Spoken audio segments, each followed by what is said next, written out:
Shahmood Qureshi साहब please.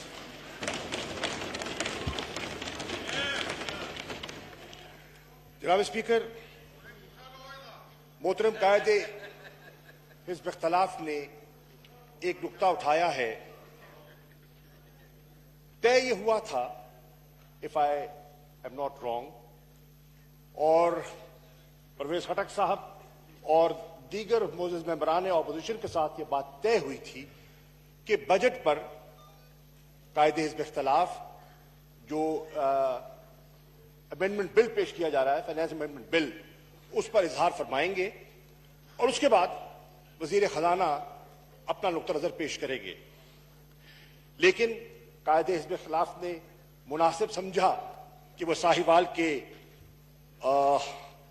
जो एक दर्दनाक वाकया है उस पर अपनी राय का इजहार करें। मैं अर्ज करना चाहूंगा जनाब स्पीकर, बहुत मुअद्दबाना अंदाज में, कि ये एक ऐसा वाकया है जिसने हर पाकिस्तानी शहरी को मुतासिर किया है। इस पर कोई दो आरा नहीं है। अफसोसनाक वाकया है, दिल को दहला देने वाला वाकया है। अब सवाल यह है, हुकूमत ने क्या किया? हुकूमत ने तो कभी नहीं चाहा था और ना कोई ऐसी हिदायत थी इस वाकये को, ये इस तरफ ये कोई कंस्ट्रक्शन नहीं थी। लेकिन हुकूमत ने न सिर्फ मजम्मत की, वजीर आजम ने पर्सनली हिदायत दी वजीर आला पंजाब को। No cross talk please, no cross talk. अगर नो क्रॉस टॉक प्लीज, हौसले से बात सुन ले तो मुनासिब होगा। No cross talk. मेरी गुजारिश ये है जनाब स्पीकर, 2 दिन से इस अफसोसनाक वाक़े पर इजलास में, ऐवान में बजा तौर पर बहस हो रही है। बजा तौर पर आज मुनासिब नहीं था उठाना, लेकिन आपने उठा दिया, तो मैं अर्ज करता चलूं। With in hours the chief minister Punjab, जो कि इलेक्टेड ऑफिस है उनके बारे में जो अल्फाज कहे गए, मैं समझता हूं वो मुनासिब नहीं है। इसलिए मुनासिब नहीं है कि अगर आज हम मुंतखब नुमाइंदगान की तस्दीक करेंगे तो आप डेमोक्रेटिक नो आप no cross talk please, no cross talk please, no cross talk बात प्लीज। कीजिएगा, आप जरूर बात कीजिए, आपको रोकना कोई नहीं है। देखिए इस तरह नहीं होता, इस तरह ना करें जी, इस तरह ना करें हौसले प्लीज। से सुन तो ले, नो क्रॉस टॉक प्लीज, सुन तो ले, आप सुन तो ले, आप जवाब दीजिएगा। Khwaja Sahab, no cross talk please. मैं देखिए इस तरह ना करें ख्वाजा साहब, आप क्रॉस टॉक ना करें प्लीज। आप कोई जमहूरी रवायात की खिदमत नहीं करेंगे अगर आप ऐसा करेंगे। पहली बात तो ये है, जी प्लीज। पहली बात तो ये है कि फिल फॉर आपने प्लीज, ये तरीका नहीं है ये जनाब, इस तरह ना करे प्लीज। ये जिस तरह हमने एक डेकोरम बनाया है, मैं सर एक मिनट, हमारी आज डिस्कशन भी हुई है, हमने एक चीज तय भी की थी, मुनासिब नहीं है क्योंकि आपने हाउस का वो करे। आप बात सुन ले प्लीज, आप बात सुन ले प्लीज, सुन ले आप बात सुन ले प्लीज। जी शाह साहब प्लीज। अर्ज ये है जनाब वाला, फौरी तौर पर प्लीज फौरी तौर पर इस वाक़े की मजम्मत की गई। फौरी तौर पर वजीर आला पंजाब को हिदायत की गई और वो मौके पर पहुंचे, मौके का मुआयना किया। वजीर आजम ने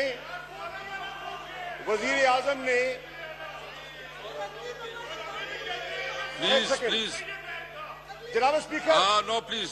मेरी कायदे इसमें खिलाफ से गुजारिश है कि अगर आप इंटरवीन फरमाएं तो इसलिए फिर माहौल, फिर देखिए आपको हम एहतराम से सुनते हैं।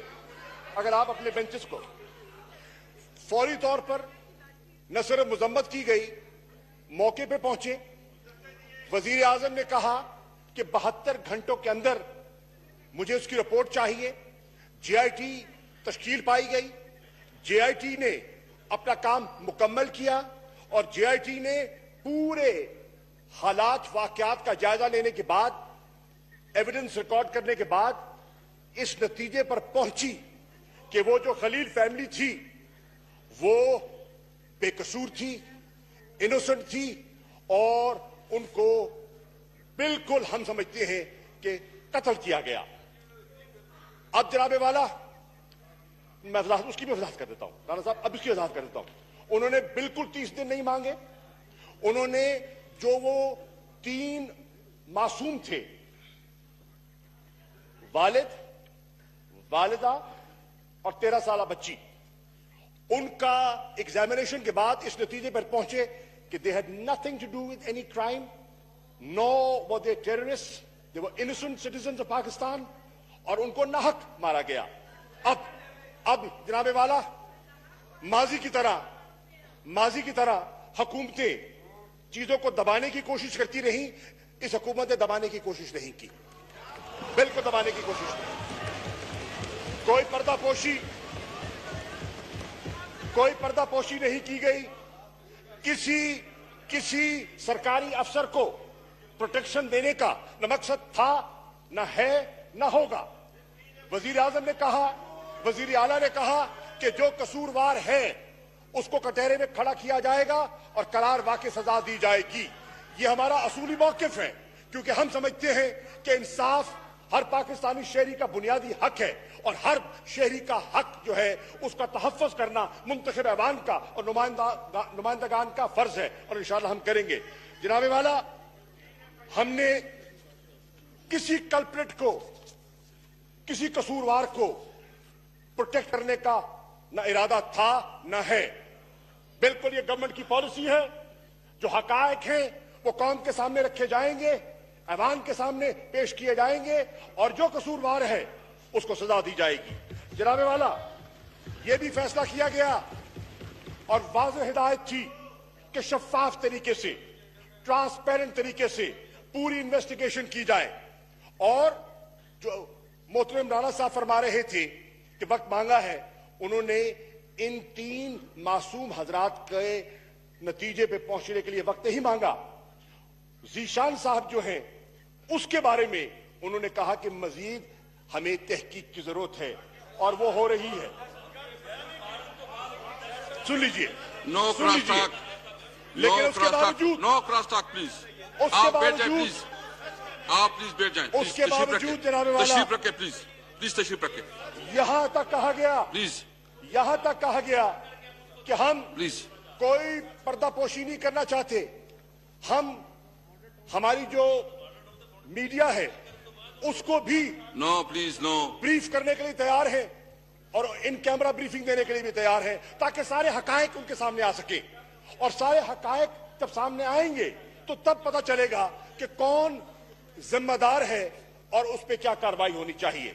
जनाबे वाला, यह भी फैसला किया गया कि वाकई की नौइयत ऐसी है कि फिलफौर इसका मुकदमा एक एंटी टेररिस्ट कोर्ट में चलाया जाएगा और ताकि कम तर वक्त में इसका नतीजा निकले। एफआईआर दर्ज की गई नहीं, एफआईआर दर्ज की गई। एफआईआर के नतीजे में, इन्वेस्टिगेशन के नतीजे में सरकारी अफसरान के खिलाफ कार्रवाई का फैसला किया गया, उनको मुअत्तल किया गया, उनको अपने ओहदों से हटाया गया। जनाब वाला, ये फर्क है। इस हुकूमत ने जो पुलिस ऑफिसर्स ने तजावुज किया उनको प्रोटेक्ट नहीं किया और कहा कि उनको हम बेनकाब करेंगे, कहा हम कटहरे में खड़ा करेंगे। हम कोई पर्दापोशी करने का इरादा नहीं रखते। जनाब वाला, मैं ये भी अर्ज करता चलूं कि वो जो सीटीडी के सरबराह हैं, नंबर 33, ये सारा बताएं, सारी डिटेल इसमें लिखी, ये सारी एफआईआर। आप प्लीज तशरीफ रखें प्लीज, ये इस तरह नहीं होगा। आप प्लीज तशरीफ रखें। मियां साहब, मेरे ख्याल में ये मुनासिब नहीं है। आप तशरीफ रखें प्लीज। आप तशरीफ रखें प्लीज। जी जी सर, गुजारिश ये है, कंटिन्यू प्लीज। गुजारिश ये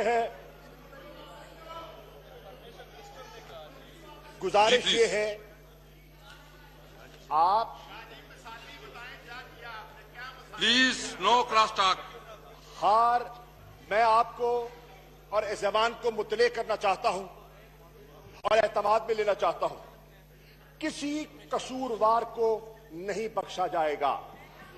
बड़ी वाज़ेह बात है, नंबर 1। नंबर 2, कौन से और ऐवान से हकायक नहीं छुपाए जाएंगे, पर्दापोशी नहीं की जाएगी और एक फेयर ट्रायल होगा और फेयर ट्रायल में हकायक सामने आएंगे, ट्रांसपेरेंट तरीके से सामने चीज रखी जाएगी और वो जो मासूम मुतासरीन हैं उनकी निगहदाश्त के लिए हुकूमत और स्टेट अपनी जिम्मेदारी निभाएगी और उसका तरीकाकार ऐसा बनाया जाएगा कि उनकी कफालत की जाए और उनको प्रोटेक्ट किया जाए हर लिहाज से। तो जनाबे वाला हमारी गुजारिश ये है, मेरी गुजारिश ये है कि एक अफसोसनाक बड़ा दर्दनाक वाकया है। आपने उसको उठाया, बजा तौर पर उठाया, वो आपका इस्तेकाक है, लेकिन अब 2 दिन बहस होती रही, सामने चीजें आ गई और मजीद आ जाएंगी। अब मेरी गुजारिश ये है कि इसको पॉलिटिकल पॉइंट स्कोरिंग के लिए इशू ना बनाया जाए, बिल्कुल ना बनाया जाए। मेरी गुजारिश ये ना करें, किसी के जख्मों पर मरहम रखने के बजाय नमक पाशीदा की जाए। No cross talk please. ये इंसानियत के इंसानी तकाज़ों के खिलाफ है और मेरी गुजारिश ये है कि अब जो आपने तय किया था उसके मुताबिक आप अपनी कार्रवाई को आगे बढ़ाएं। शुक्रिया। जी